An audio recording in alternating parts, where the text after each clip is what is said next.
Minasama, ladies and gentlemen, hello everyone. We're going to start this second press conference with Ireland head coach Joe Schmidt and his captain Rory Best. Please remember to raise your hand and wait for the microphone before answering the question or asking a question. First question from the floor, please. Gentleman here.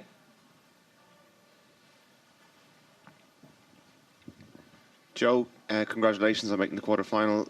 What did you like about that performance? And if you could just give us an idea if there's any injuries or anything like that after the game. Yeah, I really like the start again. I think we started really well in all 4 games. We just haven't continued it, and I felt this time we continued it pretty well. It was disappointing probably to concede the try that we did. Samoa muscled up really well for it, but I actually thought that we were tactically relatively solid once we lost Bundy, because it would have been very hard to play with a huge amount of width. I still felt the try that we got down the short side to make it 4 tries was really effectively done after getting the maul going. Johnny shooting down the short side. Jordan Larmour creating the try for Johnny prior to that. And, in the second half, it probably wasn't great to watch, but it was comforting to know that we were in the right part of the pitch. And we went to a couple of strong points for us with the maul and the scrum and carried close with a man down. That's inevitably probably the strong suit that you're going to play to.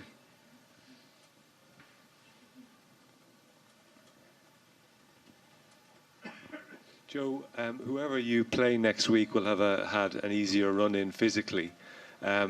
By the same token, you wouldn't have wanted to have missed out on that performance. The value of it is greater than a weekend off, surely. Yeah, it's one of those conundrums, really.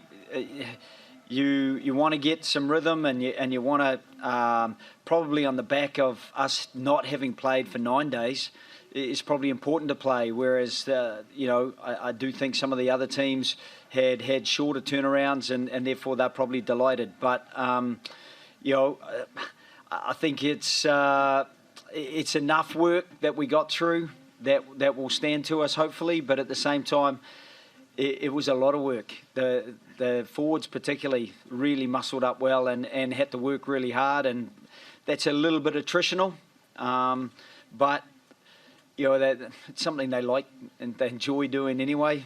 And they do at the time. Probably tomorrow morning they feel the effects of it. So for us, it will be really important to recover well, and it probably just squeezes up our preparation. Whereas either of the opponents that we'll have, they'll watch tomorrow evening's game, see the result, know who they're playing, but in the meantime they'll be ready to hit the ground running. Whereas we might need another day or so to recover.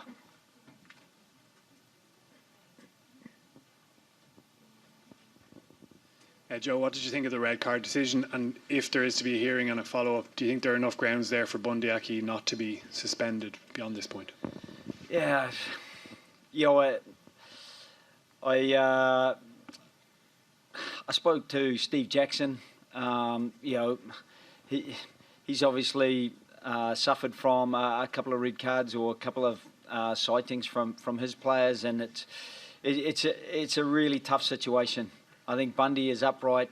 You can see both his hands behind the shoulder blades of the player who's just starting to come up, and it's all split-second stuff. So, we live in hope, and we'll see what the judiciary decide. But once it's a red card, you sense a loss of control over what happens next. No matter what you try to present, we know there's a very hard line, and I certainly feel for Bundy. He's pretty devastated that his tournament, any further participation in the tournament is now at risk.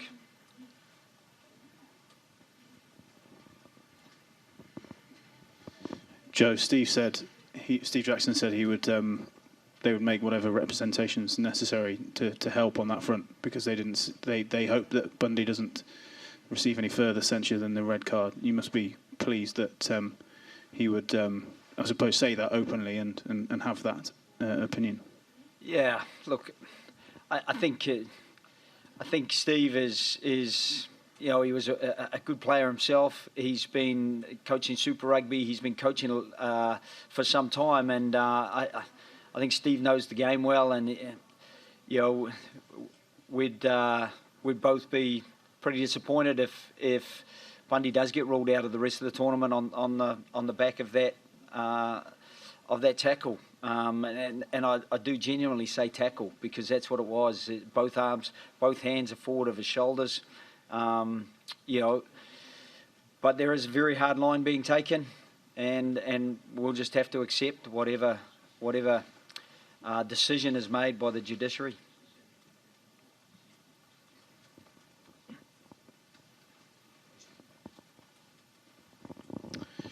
Yeah, question for Rory.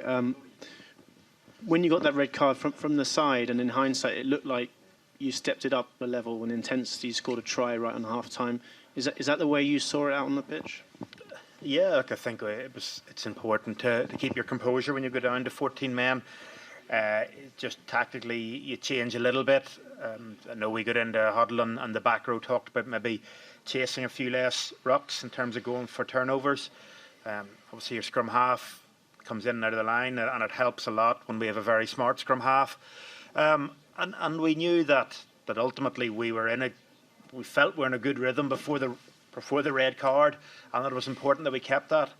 And you have to increase your intensity. We've been in a position before against South Africa many years ago where we got a red card and we went on to win the game, and you can take confidence from that.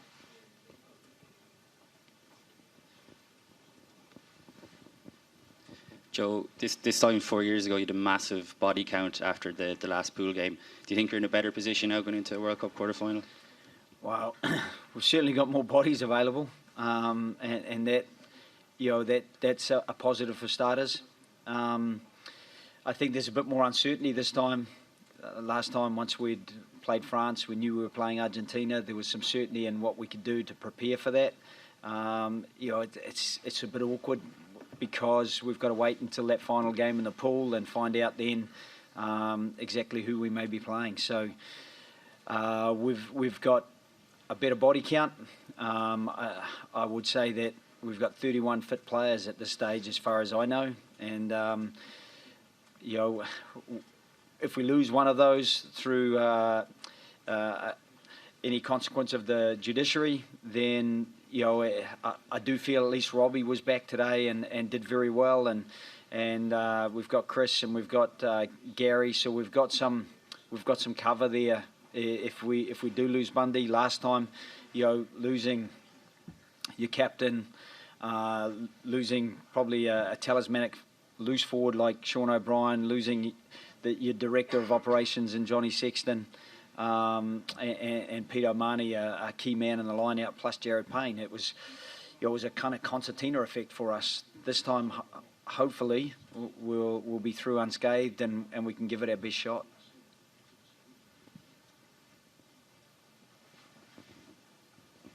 Rory, obviously you know it's going to be either South Africa or New Zealand. You don't know who at this point. It's going to be difficult regardless. With that in mind, topping the group gives you an extra day to prepare and recover. How crucial could that be? Yeah, look, I think that unfortunately with the performance against Japan, whatever, a couple of weeks ago, we kind of lost control of that. But we also knew that 10 points in the next two games would guarantee us a quarter-final. So we've done that, and we'll just have to wait to see what happens tomorrow. Like Joe said there, it is a bit of a wait and see. And look, an extra day is always nicer, but it's when you start to go into 6 and 5 day turnarounds that things become complicated. 7-day turnaround is something we're used to in Six Nations, by and large. So look, we're used to turning around in that sort of period, and it gives us a full run in. That's what we had this week for Samoa. That sort of normal run into a game, and I think whatever it'll be, they're two world-class teams, and we know we're going to have to be better again than we were tonight, and we're going to have to produce some of our best rugby.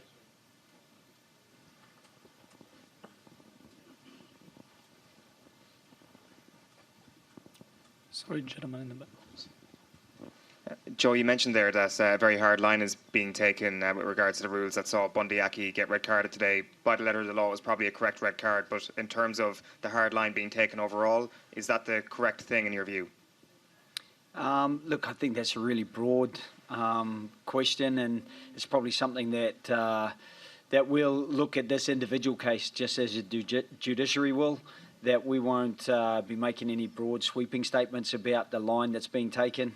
I know amongst coaches that there's a fair bit of anxiety about it, just because I think sometimes unless you're out there and you realise just how little time you have between a loose ball suddenly being picked up and then somebody changing height, whether they're dropping or whether they're coming up. Those precious split seconds don't allow a lot of time to modify what you've committed to. So, in the end, whatever decision is made will be made, and it doesn't really count for a lot what I think of it, other than feeling for Bundy if the decision is that he misses out next week.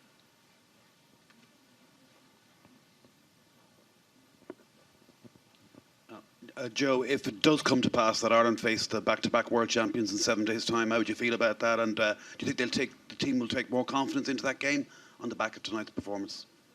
Yeah, I feel that you've got to be at your very, very best to have a chance. And the All Blacks are a sort of team that you could play at your best and still not quite get the result, because they weren't number one in the world for 10 years. They're not back-to-back World Cup winners for no reason. They're that because of the personnel they have, because of the culture they have, and the performances they manage to put together on a very regular basis. So for us, it would be, to a degree, a mountain to climb.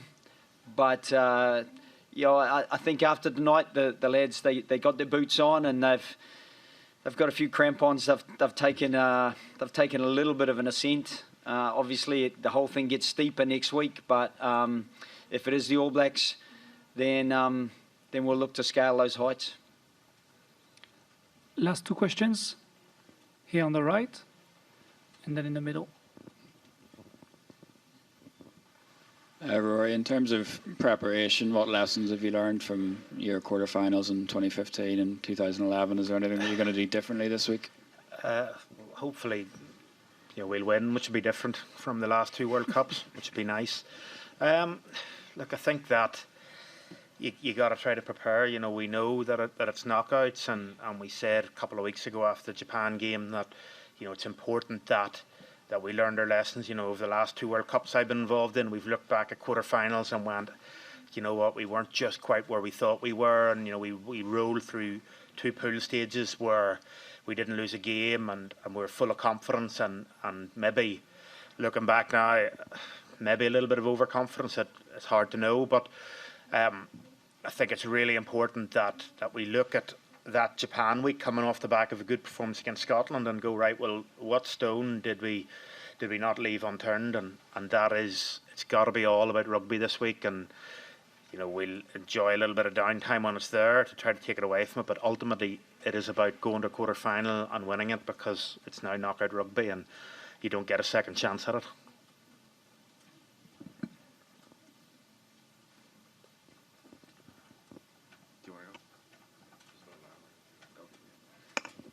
Joe, could I just ask about Jordan Larmour's performance, and has he put his hand up in terms of selection next week? Yeah, I think he keeps putting his hand up, and that's one thing that we really like about him. He puts his hand up no matter where he ends up. I do think, when you think back to that Japan game, Jordan was playing 13, Luke McGrath was on the wing. Jordan ended up back at 13. He actually ended up at 12 tonight, and Keith Earls at 13. I think his flexibility, his enthusiasm is irrepressible. I don't know how many tackles he slipped tonight, but he got the ball under real pressure a few times, and almost created opportunities from having the ball under pressure. When he got the ball with a little bit of time and space to move, I thought, when he took the outside break and got the fend, and then the timing and accuracy of his inside offload to Johnny for the try, was top notch. So, he's a youngster who we try to have involved. We're just not sure where sometimes, and sometimes he is a little bit maverick, and he wanders around because he's not quite sure which position he's playing at any one time. But part of that's probably our fault because we keep swapping him around. But we swap him around because he's so versatile, and because his skill set and his enthusiasm allow him to survive wherever we put him. And I thought he was really good tonight. Thank you very much, gentlemen. Thank you, everyone.